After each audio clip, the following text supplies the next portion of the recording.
Welcome back to Sip the Tally Films. I'm your host, Coach Evans, and today is July 19th, 2025, a few short days before the veterans report to training camp, and these are the 5 news and notes that came across my desk that I want to share with you guys on today. And you see the list of things to my that way. And I'll start off with the three-peat will be number 1. 2, we'll talk about Mike Green. 3, we'll talk about the comeback player of the year nominee. 4, talk about Teddy B, and then 5, Lamar versus the world. Welcome back to Sip the Tally, and let's get into today's news and notes.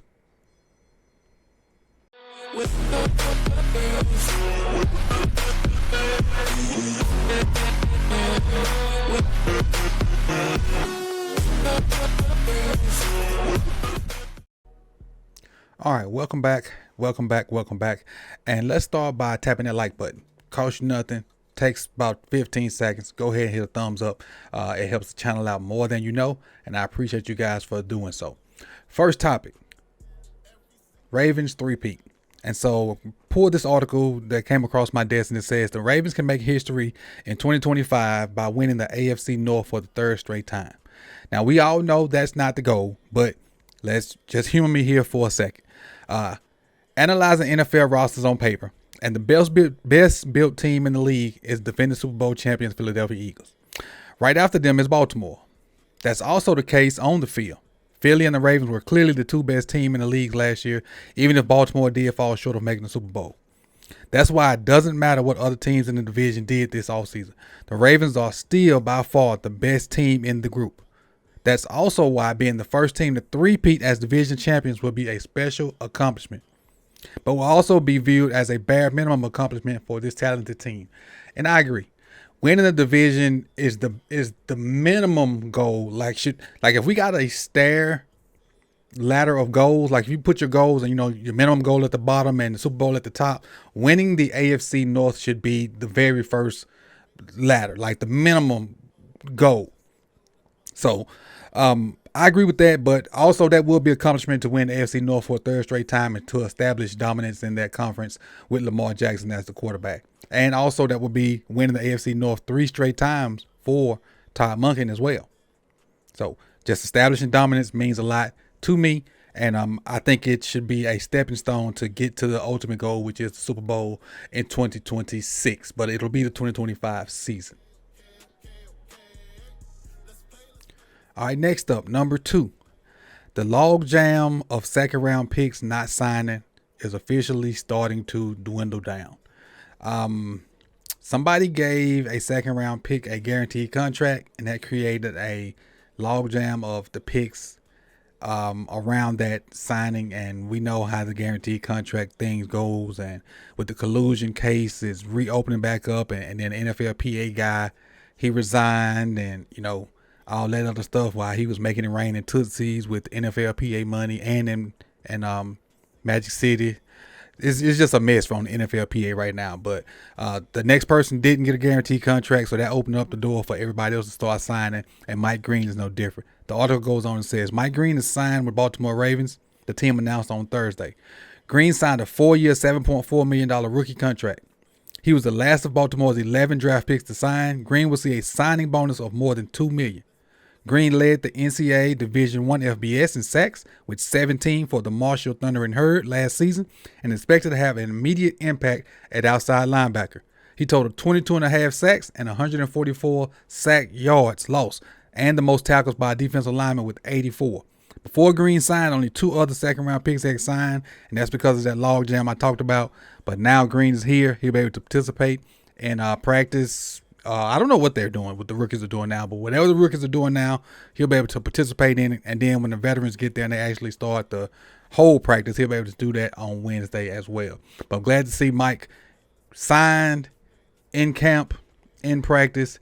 And I think Mike has the opportunity to be defensive rookie of the year with limited snaps.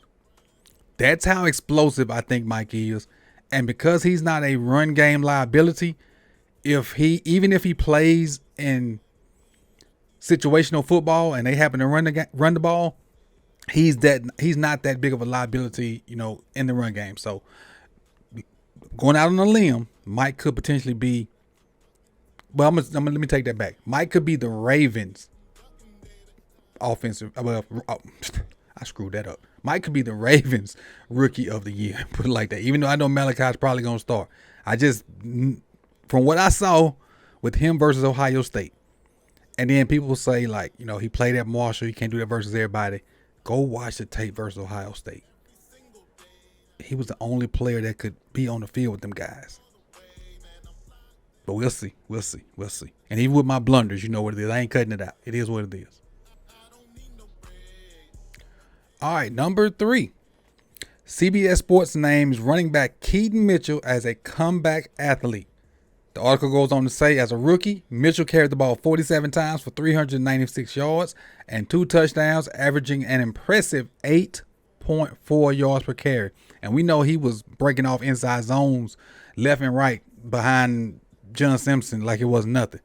His speed and shiftiness made him an exciting new addition to Baltimore's offense, but his injury halted his presence. And again, I saw that in person in Jacksonville. It was devastating and I was in the cheap seats, so it was devastating to see from that high up. Now, just after 15 carries for 30 yards last season, CBS Sports' Chris Trapacio, I hope I said that right, details how he could officially get back on track in 2025 and be the perfect running mate for Derrick Henry. We could have thunder and lightning. And more lightning, because don't count on Justice Hill either, but this is about Keaton. And this is what Chris said. Of course, said ground game brilliance is anchored by Lamar Jackson and Derrick Henry. But Mitchell has the juice to rebound as the ideal lightning complement to Henry's thunder. Remember, this is a back who ran a 4.37 with a 38-inch vertical entering the league out of East Carolina just 2 years ago. He only turned 23 years old in January. The ACL shouldn't limit his explosiveness whatsoever by September, which will be the 20th month mark since the injury. So it'll be 20 months since he got hurt when the season opens up in September.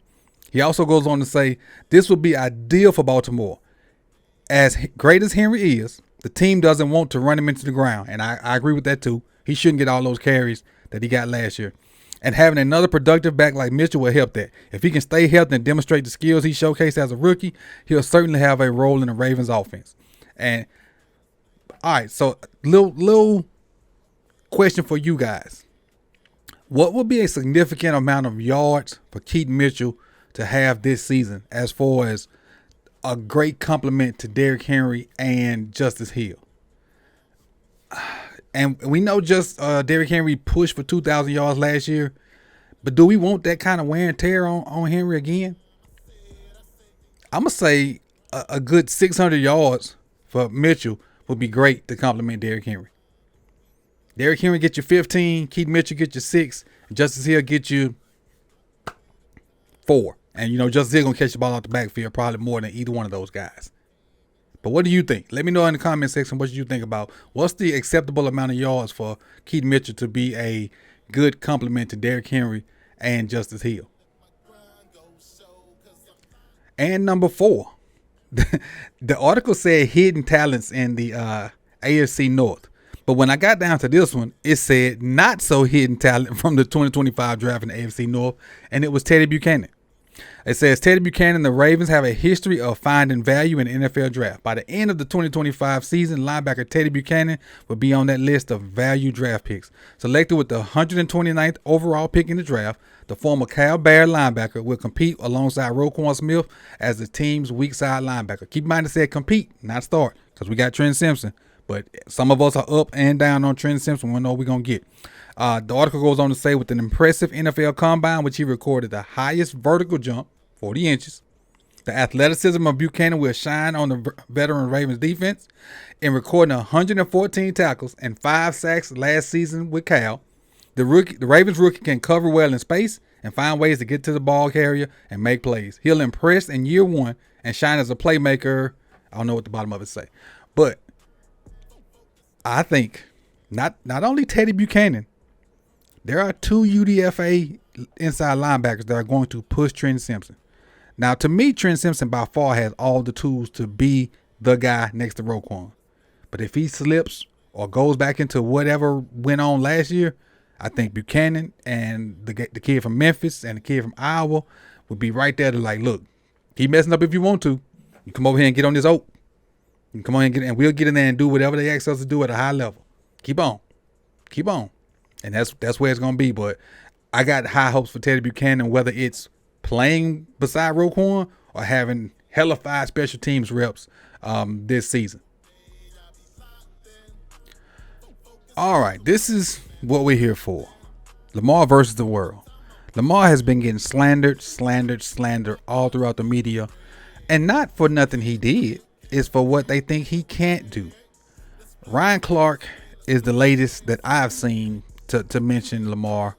And I think, and I like Ryan, but I think he can't really give Lamar his props because that Pittsburgh Steelers blood still runs in his veins. And I understand, it's a rivalry that he played in for pretty much his entire career. And that little disdain for the purple and black probably never goes away.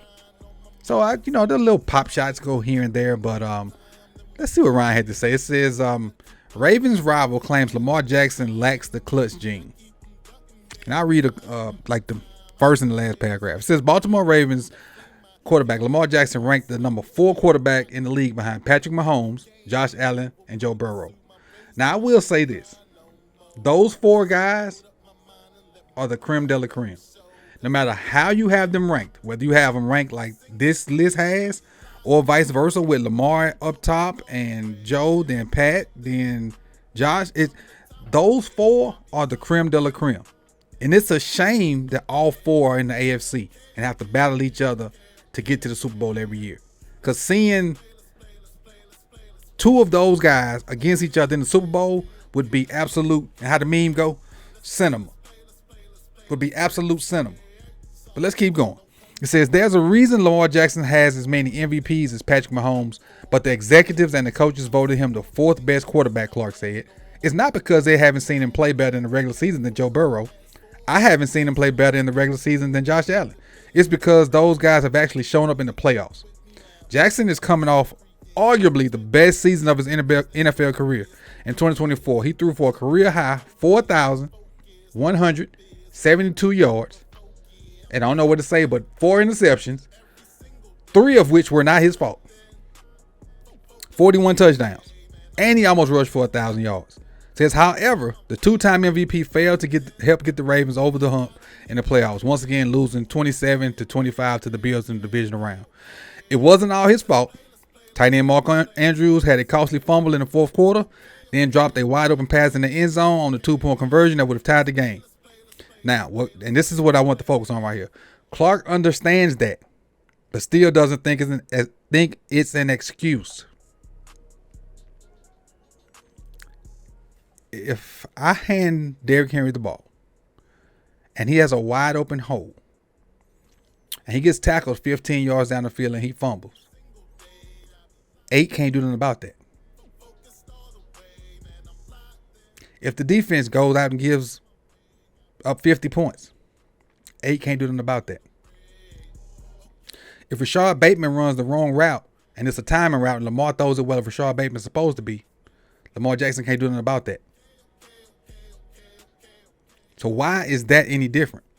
Why is the fumble and the drop, what can he do about that? Yes, Lamar had the interception and the fumble in the first half, but when the mistakes happen matter too. And I wasn't a big component of when they happen. In my eyes, mistakes are mistakes. But just living and understanding that if you make a mistake early, you have the opportunity to correct it.